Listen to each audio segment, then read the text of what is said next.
Bien, entonces, en relación al pago del monotributo, como les decía, el pago es electrónico y es obligatorio, ¿sí?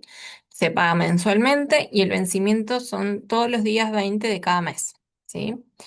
Se puede hacer por débito en cuenta, ¿sí? O en cajero automático o que uno solicite el débito automático y se va a hacer todos los meses por volante electrónico de pago o por pago electrónico, tanto con tarjeta de débito o tarjeta de crédito. ¿Sí?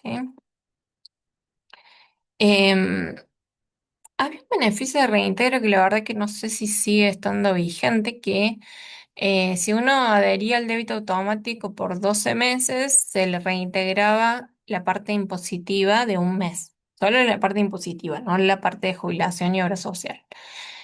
Solía estar, no recuerdo ahora si sigue vigente eso.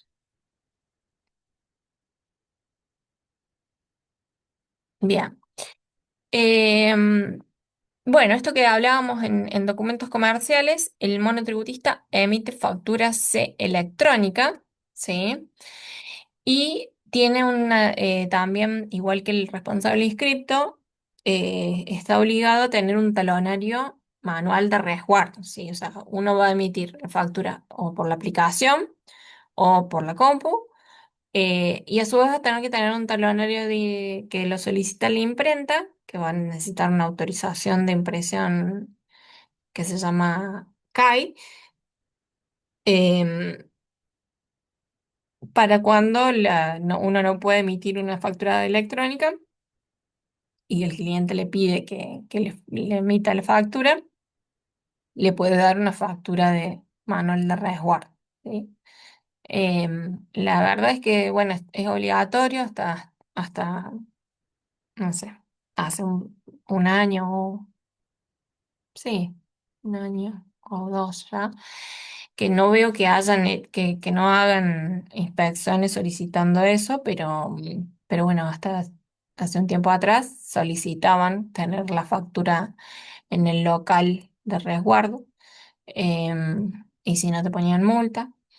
Em, pero bueno, con esto de que uno tiene la aplicación y que lo puede hacer desde el celular, sí, es como que es muy raro que uno no pueda hacer la factura electrónica. Entonces, medio el vicio y además es como un gasto en papel también en la imprenta que a veces las personas se le vencen. Eh, Creo que ahora habían extendido el vencimiento del talonario, pero a veces se te vencía el talonario y no habías emitido ninguna factura y cada vez salía más caro, ¿viste? El telonario. Pero bueno, la que es obligatoria es la electrónica. También, bueno, además de la C, yo les decía a ustedes que el monotributo solo emite C. La verdad que el monotributo también emite factura E, que es para cuando exporta servicios, ¿sí? Que puede suceder, ¿sí? Que uno haga algún servicio preste, más que todo ahora muchos trabajan online para otro país y puede emitir factura electrónica de exportación.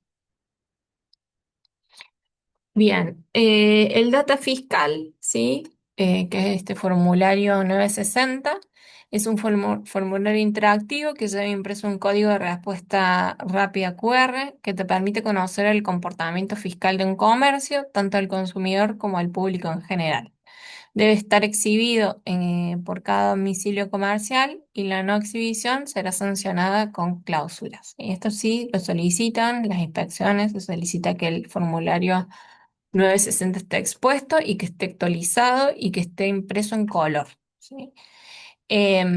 Como dice ahí, el QR los inspectores suelen escanearlo y ahí está la información fiscal del local y bueno, eh, tiene que estar actualizado de acuerdo a lo que a la situación real del local. Y a su vez,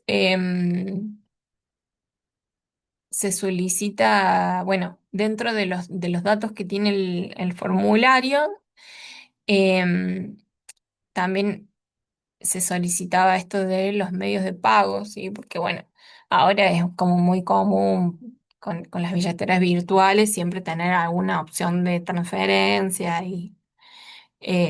pero bueno, antes pasaba esto que cuando fue esta transición desde el cobro en efectivo al cobro por débito o por crédito, por transferencia, pasaba que no todos los locales se adherían a cobrar con débito. em, Porque bueno, era obviamente un costo también esto del postnet y demás, y de bancarizarte. Pero bueno, hasta que en un momento AFIP lo que solicitó es que Arca, en ese momento era AFIP, que sea obligatoriamente el débito. Mínimamente el local tenía que tener algún medio de pago bancarizado, ¿sí?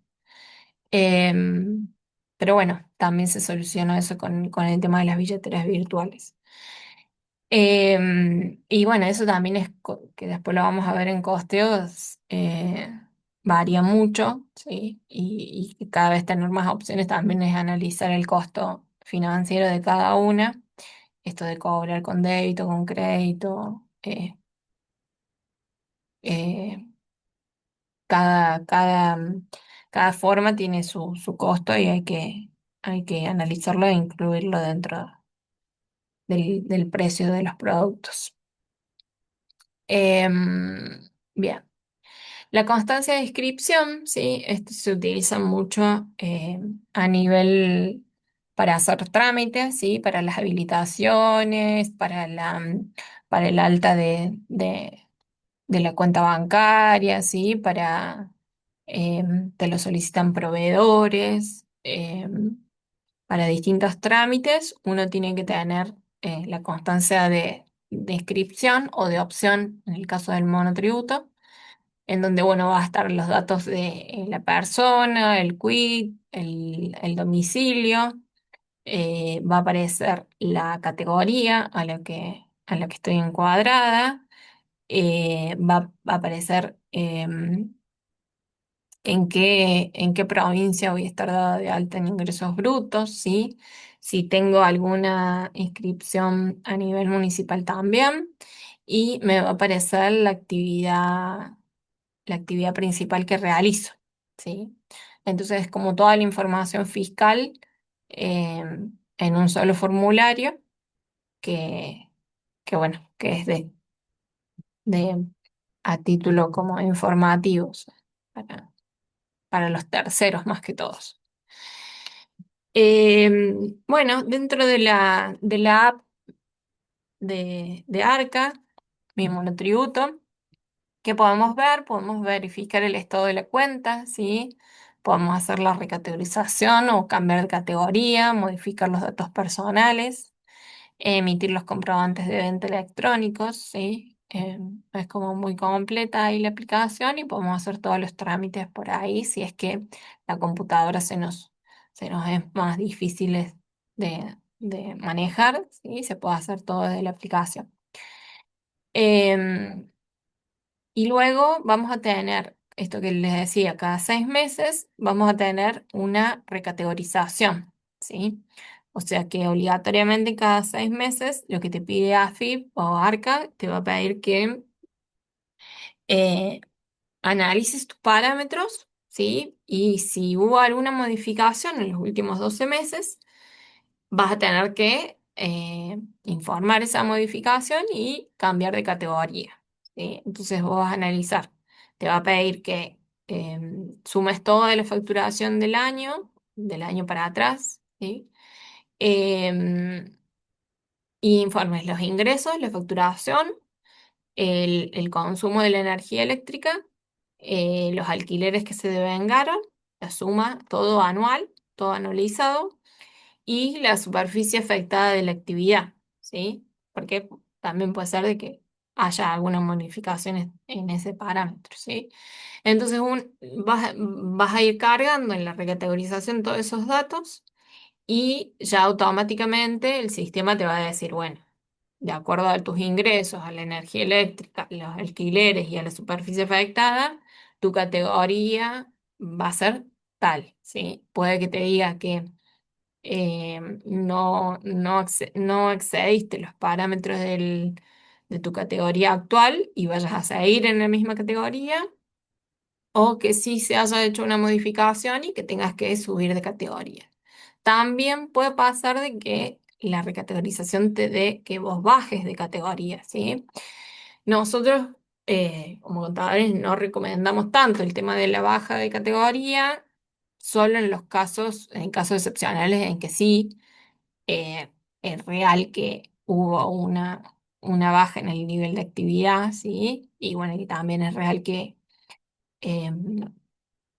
bueno, que frente como a estas situaciones de crisis económica, bueno, sea necesario bajar de categoría, pero que no sea por cuestiones de que uno se olvidó de facturar, por así decirlo, y bueno, la facturación no es la real, la que aparece en el sistema, y cuando la vas a cargar, te da que tenés que bajar de categoría, pero no sé, tuviste compras mayores a lo facturado, o tanto compras para la actividad o compras personales que hayas realizado que excedan el nivel de facturación, y entonces como que qué lógica tiene que vos hayas podido consumir más productos del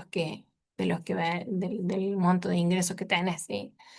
Em, y bueno, y también es a nivel a nivel patrimonial también, si uno baja de categoría, también puede ser de que uno no acceda, por ejemplo, si uno quiere en algún momento acceder a un préstamo, a un crédito bancario, ¿sí? eh, Tener una categoría baja quizás hace que no puedas acceder a cierto préstamo porque, bueno, el banco no ve que tengas, que sea factible que puedas hacer la devolución de ese préstamo si tus ingresos son bajos o tu categoría de monotributo es baja, ¿sí? Entonces, bueno, siempre estos movimientos de categoría tienen que ser lógicos, ¿sí? Lógicos al contribuyente y a la vida que tiene, a la vida que lleva, y a los movimientos, ¿sí? Siempre recomendamos que mínimamente, porque el monotributista,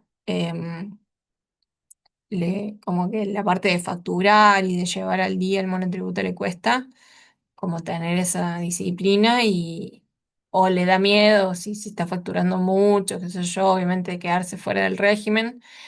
Entonces a veces ante la duda no facturan muy poco, y eso tampoco tiene una lógica, entonces siempre les pedimos a los monotributistas que facturen, que no se olviden, que facturen, y que mínimamente todos los movimientos que son en blanco, que están bancarizados, se tienen que facturar sí o sí. Eh, Porque eso está hoy en día, bueno, con el gobierno de hoy, que pasa siempre, con el gobierno de turno va cambiando porque es muy político. Te dicen, no vamos a espiar a la gente, o no la vamos a, eh, a estar detrás de a ver si evaden o no, pero la realidad es que bueno, en el momento que el Estado necesita recursos, necesita financiación, y va a solicitar que los contribuyentes paguen, ¿sí? Entonces, em, es muy fácil para ellos tener la información para saber si alguien no está facturando y está evadiendo con los movimientos que tiene la persona. Entonces, siempre recomendamos mínimamente que facturen, ¿sí? Que tengan una lógica entre lo que ingresa y lo que gasta cada persona, ¿sí? Bueno, todo este análisis de la recategorización se hace dos veces al año, ¿sí? Se hace en enero y en julio. En general tienen esas fechas, pero puede ser que también por algo que determina el fisco se modifique y no sé, se realice en febrero o en agosto, ¿sí? En general es en esas fechas y se toma un año para atrás, desde la fecha de recategorización, un año para atrás, ¿sí? Y se analizan todos los parámetros. Bien, bueno, a la tabla anterior, ¿sí? A la tabla del monotributo que les mostré antes, se le suma, a nivel provincial, como yo les explicaba al inicio, cuando uno realiza una actividad económica, tiene que pagar en los tres niveles, ¿sí? A nivel nacional, IVA y ganancias; a nivel provincial, impuesto a los ingresos brutos; y a nivel municipal o comunal, la tasa de comercio e industria, ¿sí? Bueno, a nivel provincial, a nivel rentas de Córdoba, ¿sí? Em, rentas de Córdoba todos los años, en su ley impositiva anual y en su código tributario, em, actualiza los montos de las categorías de monotributo, en su parte que se aporta a los ingresos brutos, ¿sí? En este caso, por ejemplo, lo que es la columna de la provincia de Córdoba sería esta de acá, ¿sí? Entonces, al monto que nosotros le habíamos sumado de eh, impuesto integrado, más aportes a la jubilación, más aportes al ahorro social, le sumamos también dentro de la credencial, va a estar el aporte a los ingresos brutos, ¿sí? Entonces, como vemos acá, en la categoría A va a ser 9.410 pesos, en la B 16.410, en la C 21.940, y en la última categoría ven que es 172.440, ¿sí? Entonces, bueno, esto suma lo que yo les decía de que, bueno, que el régimen esté simplificado y se supone que es más accesible. Se ha puesto, en las últimas actualizaciones que ha tenido, se ha puesto súper caro. eh, y luego uno le va sumando impuestos y cada vez se pone más caro tenerlo, tener todo en blanco en este régimen, ¿sí? Porque a veces uno siempre pensaba, hacía una comparación entre el régimen del monotributo y el régimen general, y decía, hasta estando en la última categoría del régimen simplificado, no llegabas a pagar lo que pagabas como responsable inscripto. Y hoy la realidad es que en una categoría alta del monotributo puede ser que estés pagando más que en un régimen simplificado analizando esa misma facturación, ¿sí? Puede suceder que estés pagando más. Entonces, bueno, va cambiando y el análisis va siendo otro. Y bueno, y este que dice municipios acá, en realidad es el del municipio de Córdoba, tiene su monto fijo, que también se suma, esa su tasa de comercio e industria es fija y tiene un monto por categoría. En el caso eh, de Calamuchita en general, creo que Ciudad Parque sí tiene un monto fijo, que lo debe tener la tarifaria lo debe publicar la tarifaria todos los años de ahí de la comuna. Pero por ejemplo, Los Reartes no, Villa General Belgrano no, Santa Rosa tampoco. Tenés que ir tanto se puede hacer online o ir a la comuna o al municipio, presentar la declaración de comercio e industria y declarar el monto facturado y te liquidan el impuesto, ¿sí? Pero bueno, a veces pasa que en algunos municipios están em, incluida y están adheridos a nivel nacional al régimen, ¿sí? O sea que a su vez se le suma ese monto también y es un montonazo, ¿sí? Muchísimo. Muchísimo, ya no te dan ni ganas de pagar. Ah, Eh, sigamos negro, sigamos valiendo. claro, ya después de ahí, no, no, que está grabado, chicas, no puedo decir eso. Bueno, entonces vemos acá esto, que le decíamos, el impuesto integrado a nivel nacional, IVA y ganancias, autónomos, que es la parte jubilatoria, la obra social, ingresos brutos y la contribución municipal en el caso de los que tuvieran el régimen dentro del monotributo. Y ahí sería el total a pagar, total, total, total. Vemos en el caso, por ejemplo, de una credencial de un empleado en relación de dependencia, ¿sí? Vemos que aparta lo del impuesto integrado y después ya el régimen de autónomo y obra social no aporta, ¿sí? Ingresos brutos sí va a aportar y la contribución dependiendo de si presenta en el municipio o lo paga a través de la credencial. Y en el caso del jubilado, ¿sí? Vemos otra credencial distinta, por ejemplo, que paga esto, el impuesto integrado, paga, como les decía, una parte de la parte jubilatoria, aunque sea jubilado, y después la obra social, ingresos brutos y la contribución municipal no la va a aportar. ¿Sí? Bien, como hacía a nivel informativo también, dentro de la página de, si ustedes quieren saber más información y les llama la atención, bueno, ver cómo funciona el monotributo y toda la información que puedan ver, está dentro de la página de Arca, ¿sí? Ese es el link. Entonces pueden ver información de cómo se hace la inscripción, cómo se hace el alta, qué pasa después del alta, la facturación, los pagos, la recategorización. Y después la finalización, por ejemplo, la baja del monotributo, cómo se hace. La exclusión, la renuncia, ¿sí? La exclusión y la renuncia son distintos porque uno puede estar excluido del monotributo, casi siempre está caída, dice la página, sí, sí, es, imagínate para mí que trabajo esto, es un perno la página. Em, Hay que tenerle mucha paciencia. La exclusión es distinta a la renuncia porque la exclusión significa que Arca se dio cuenta que vos excediste alguno de los parámetros y te generó una exclusión del monotributo. ¿Sí? Te dijo que vos no podías estar más dentro de ese régimen y automáticamente Arca, sin preguntar, te dice, vos vas a pasar al régimen general. ¿Sí? No te da una opción. Directamente te pasa al régimen general, te da de baja el monotributo y te da de alta en el impuesto al valor agregado, en régimen general, en el impuesto a las ganancias, y bueno, y después vos tenés que dar de alta en autónomo para tu aporte jubilatorio, ¿sí? Y el